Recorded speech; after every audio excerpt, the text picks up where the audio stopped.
Hardik, Shah, Ashwin, my colleague. We're both from Meta, and we'd love to talk about Llama Stack today. Before we jump into Llama Stack, let's talk a little bit about the Llama models. Um, the Llama herd has had several upgrades in just the last 12 months, right? Almost exactly a year ago, we shipped the first Llama 3 models. Llama 3 offered a spectrum of, I would say, options depending on your use case, right? The 8B model was the ultra fast, run anywhere, by anyone model that you could just go and play with. And the flagship 405B ended up being great for data generation, synthetic data generation, or distillation use cases. Then in July, we launched the 1B, 3B lightweight models, which enabled a new set of use cases which could run on device, on phone, on edge devices. And the 11B, 90B variants, which brought multimodality to Llamas for the first time. Lastly, the 3.370B, which was referred to as the workhorse model, ended up giving a pretty nice performance equivalent to the 405B models, but at a fraction of the cost, right? And this all happened last year. With Llama 4 that we introduced recently, we brought significant number of changes, right? These were the first natively multimodal models. These had the mixture of experts architecture. The Scout model came with 16 experts and the Maverick came with 128.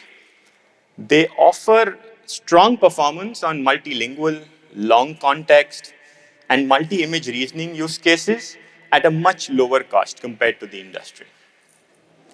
The Llama train is not going to stop, right? We expect this to continue with each new variant bringing new capabilities along the way this year and hopefully in the coming years. But we've heard from you, our developers, the community, the providers.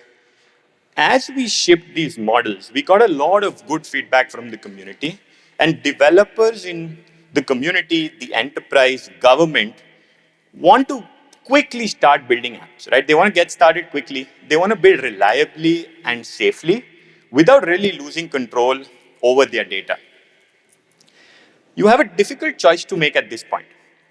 You either start with easy to use APIs from closed source models, but then you pay a significant price. And that's not just in dollars. You can't really customize these closed models. And if you did, you would give up control of the data to these model providers, which would be prohibitive for several industries, use cases, scenarios. And so you start looking at open source alternatives like Llama, where you can control your data and customize it at will. But things start to get harder. There are several choices for tooling, different frameworks that you could work with, and too much time gets spent on just plumbing these different pieces together instead of working on the part that differentiates your app. And all this along, you have to keep up with new capabilities, new models, and make sure that you're giving best experience from your app. Furthermore, if you think of the developers who are on the enterprise side, they require VPC or on-prem deployments, and they have an even larger gap in terms of the available tools and deployment options. And so there was a pretty big set of problems on the developer side. And we wanted to flip it and also talk to the providers, right? Providers, on the other hand, especially our amazing partners, have had to deal with a bunch of complexity. One, you need to try and keep up with the new models as they get released in the open. And it's not just Llama anymore, because there are several other players that have come up in the market over the last 12 months. These models don't often come with really best practices that are codified, which means the providers have to scramble and within a couple of days of the model getting released, figure out how to make it available for their customers and their developers. And at the same time, make sure that they continue to give a seamless experience across these different models with different capabilities. So what we realized was that releasing the models themselves is not enough. We need to do more. As Meta, we advertise the model capabilities, we ship some reference code, and we publish a model card, right? However, there are several problems that a developer and a provider face, like I had mentioned, but to make it a bit more concrete, what's the exact tool prompt format for tool calling? How do I encode the image properly to ensure that my model can do image reasoning? This changes between models and it isn't standardized, and hence, just releasing the model isn't enough. API providers want to provide these models, but what we've learned is there's a lot of variability amongst the different providers providing the same model. So to provide an efficient experience, what the providers do is they either run on custom hardware or they do bespoke quantization, they write low-level CUDA code. All of this, while makes it easier to provide a much more efficient inference experience, comes at a cost of potentially affecting the model quality. And these providers need support to ensure that the models are getting served correctly. And they want to confidently go to the developers and make the claim that we're serving Llama in its best possible way. And so we set out with a very simple goal in Llama Stack. We said, hey, we want to make it easy for anyone to build with Llamas. And if you take a next step detail at this goal, this comes down to 3 different axes that we need to optimize at the same time. You want to make it easy to build across the different models and their capabilities. You want to make it easy across the breadth of tasks that you run against these models. And so beyond inference, you want safety, you want fine-tuning, you want evaluations. And the third and the most critical would be the environments where you run these models. Are you running local inference on your phone? Are you running a phone experience with calling cloud? Are you just calling cloud API and providers? Or do you need to do on-prem VPC where none of these external API providers are available?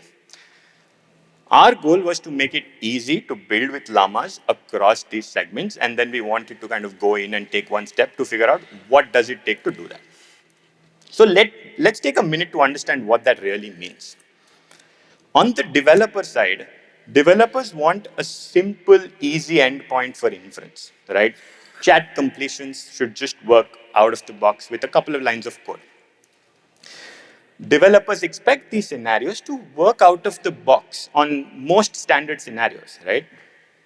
Tool calling, chat completion, multimodal inference, and similar stuff. They also want to know the trade-offs upfront. You want to know speed, cost, and quality. In what dimension is this changing for each provider so that they can do a comparison across these providers and make the right choice upfront. Making it easy for the providers means that they want to be able to serve Llama with confidence to its best capability. In fact, if you think of the on-prem providers, they have a much harder job because they need to set up, test, deploy these APIs and services in a way, and there's not a lot of good tooling for that, and we need to make it easy for them to be able to do all of this. And these providers want to make Llama available on day one as soon as the model is launched. And so that means having the tooling required to be able to ship with confidence and in a really short period.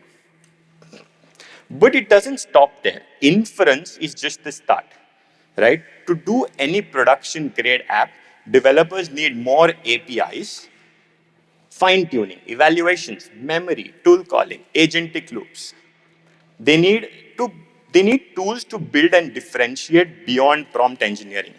And so going back to the customization thesis, they need ways to simplify and do fine-tuning and evaluations with the same simplicity as chat completion. They don't want to worry about whether, the complexity that comes with deploying on enterprise. And developers don't want to worry about whether it's a VLLM or a TGI, which is optimized by one of the providers. They want to work on one abstraction higher and not worry about the underlying specific versions or the specific format and tool calling and all of that. And at the same time, the providers also are starting to look forward beyond inference, right? They want to broaden their offering and go into agents, built-in tools, fine-tuning.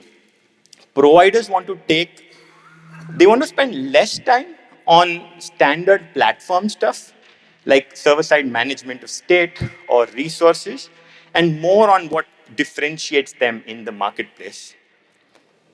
And lastly, providers want to integrate with others when necessary and have not to worry about building it all, right? So if their expertise is in fine tuning, they want to still make sure that they can plug in into a platform where the rest of the services are still available and they offer a unique differentiating fine tuning experience. So if you're a Dell or an IBM, offering an on-prem solution, you want to also ensure that the developer experience for enterprise is as smooth as it can be compared to the developer experience that one sees outside. And so these were the main problem statements that we wanted to go after and solve so that people could build and deploy with llamas at scale in production, in enterprise, anywhere, everywhere, and wherever you are. And so how did we actually go about doing this? I'll bring in Ashwin and he can talk more about the solution.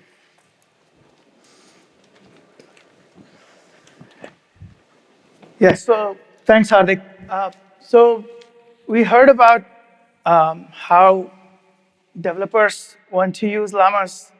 They also want to frequently tune the llamas, and how the partners, once to serve them well, provide their special sauce that each partner, each provider is thinking about, and provide all the other platform basics, that goes with every offering. And you can sort of look at this picture and look at a particular component of this and say, well, this has been going on and exists in a variety of forms for a year or even more. But if you think about the on-prem VPC enterprise kind of setting, you feel like both the provider as well as the developer who's targeting these use cases is often neglected. Because the broader platforms try to, they're essentially B2C, more or less. And as such, the developers, the tooling that what they get is also geared towards that. And so you have this segment of the market that's essentially neglected and is a huge sort of source of usage for llamas specifically. So the proposed solution here is, we decouple. We add an API layer in between. So this is not rocket science. And as I'll walk through the pieces themselves are also not rocket science. So what APIs specifically does a developer need? They start with inference, of course. They need safety in order to deploy any production application. They increasingly need tool execution, which is integrated. They need access to knowledge retrieval, semantic search. And to tie it all, they need an evaluation setup, which is simple and clear, and evaluation first, because everybody knows and has heard enough times that evals is where it starts. Then, of course, given llamas, you need to tune them because they work really, really well at a very low cost when you tune them slightly. So you need post-training and whatever goes along with it. Now, in addition to that, you need a few more things. You need telemetry. You need to understand what's going on. You need to manage the resources, the models, the shields, the vector databases, all of that. And you need it from both sides. The developer wants them, but the partner also needs to have them. And so once you have these pieces, then you can layer on the platform basics. You can say, well, you need a CLI to interact with it. You need SDKs in several languages, Python, TypeScript at least. And you need a basic set of user interfaces. On the partner side, you want to package this all together, right? And you want to take that up and expose that as a distribution. And that is essentially the proposed Llama Stack architecture. You develop an API layer.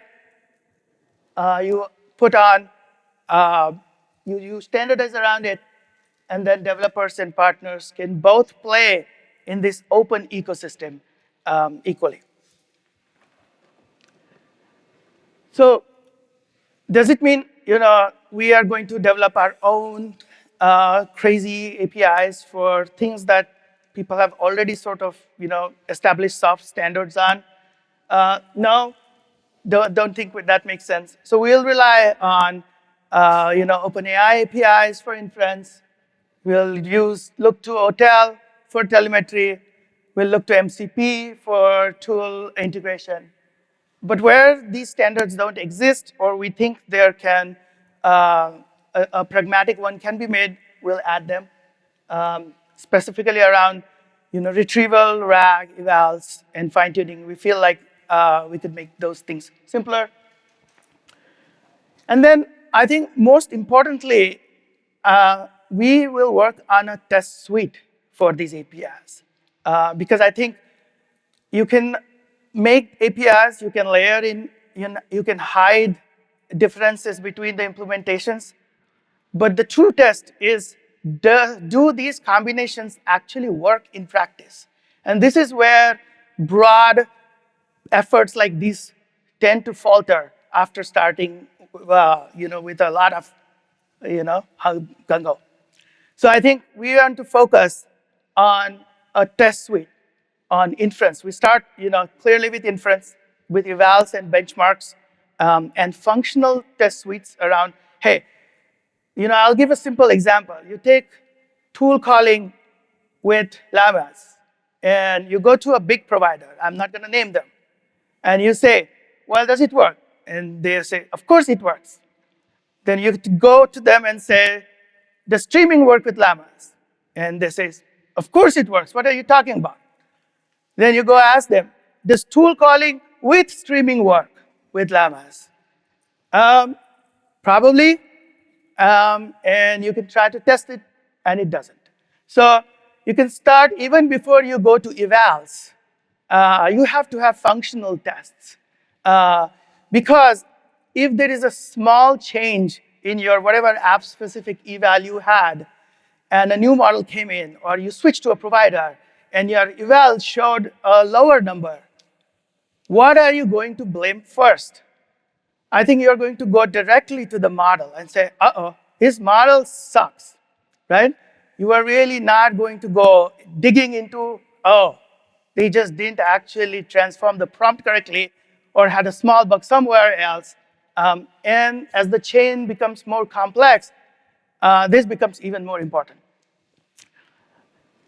And then finally, I think this is very key, is that we want to make it open source first, community first, and completely platform agnostic, right? So that's why the plugin architecture.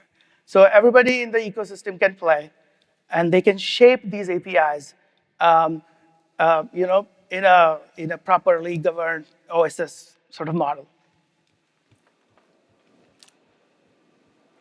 That's a repeat slide. Where do we stand today? We've got several APIs and integration in place. We sort of launched in September last year. So it's been just over 6-7 months. Bunch of these APIs, these providers exist. They work fairly well. More are being added every day.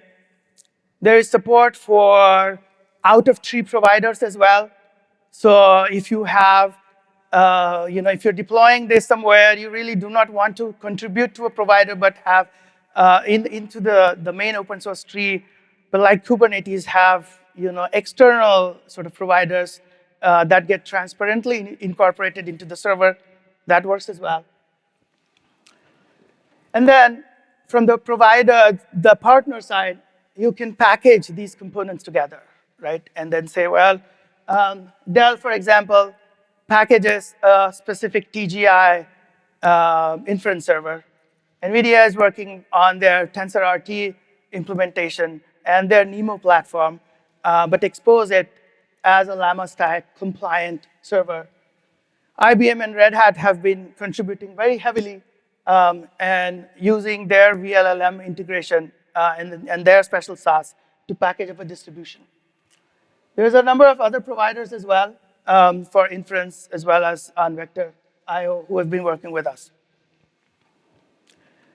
I'm going to sort of flash a few slides here showing the developer experience briefly. There is a CLI that comes with Llama Stack. You can configure it to point to a host, a server.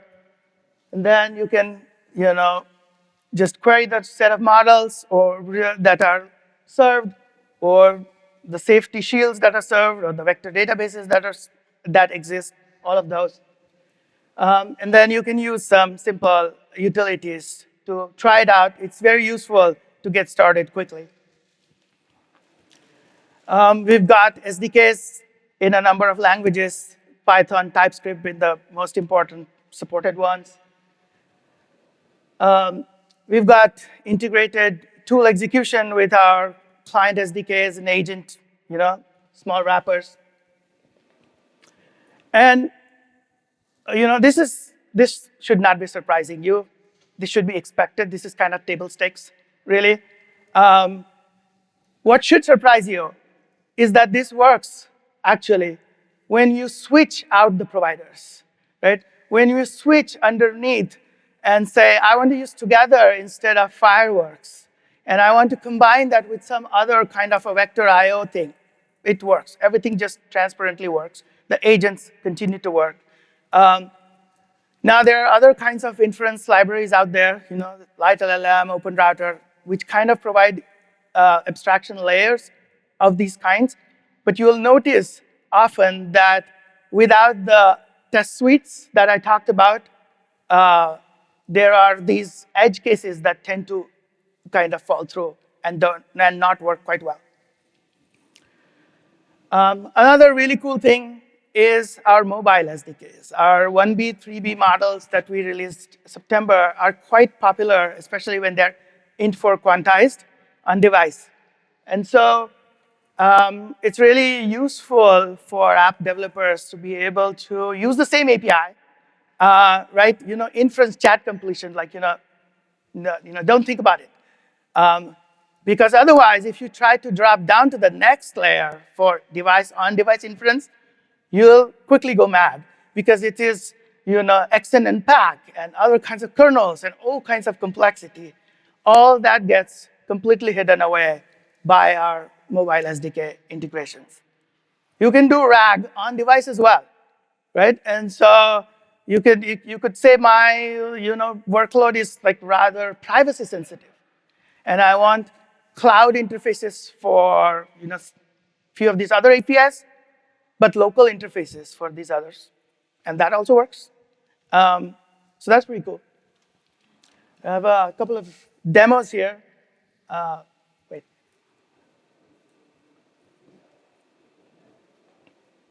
Maybe we have a problem playing with these demos. All right. But we have a couple of demos I don't know how to press this thing. Do you know how to press this thing?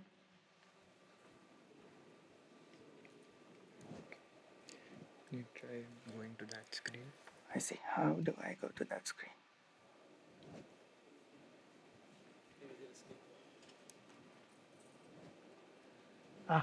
Maybe that. Nope. All right. We'll live with that, maybe. Ooh. Yes. Thank you, Hardik. All right. Well, so the demos show both Kotlin and Swift ones with multi-image reasoning with Llama 4, but the inference is running locally on the device.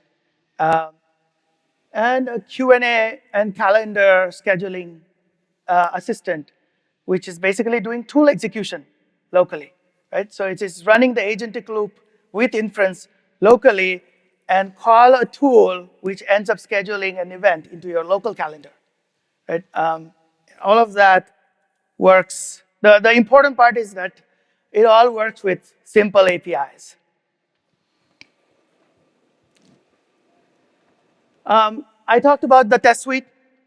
Here is an example where we use our own inference implementation. We have a number of tests, and we say, well, for all of these models, they work. We produce similar tables for every provider, inference provider that participates and works with us, right? And so it gives transparency for everybody in the ecosystem. And it's like really useful because providers want to do the right thing. They just don't know what to do sometimes. As I said multiple times, but I think I really want to call out our partners, without whom none of this works, right? I think, as I said, none of this is really rocket science. The rocket science part is really the partners and working with them who who believe in the vision, right? Because it's like, if everybody agrees, then we can have this nice thing. Otherwise, it'll fragment itself into like weird things. NVIDIA, Red Hat, and Dell have been contributing a lot on the repository itself and making sure that our server is gaining a lot of functionality. Bunch of links. We have an open source project which has garnered a bunch of stars relatively quickly. We have a Discord which is quite active. So please join it, ask us questions, reach out. Thank you.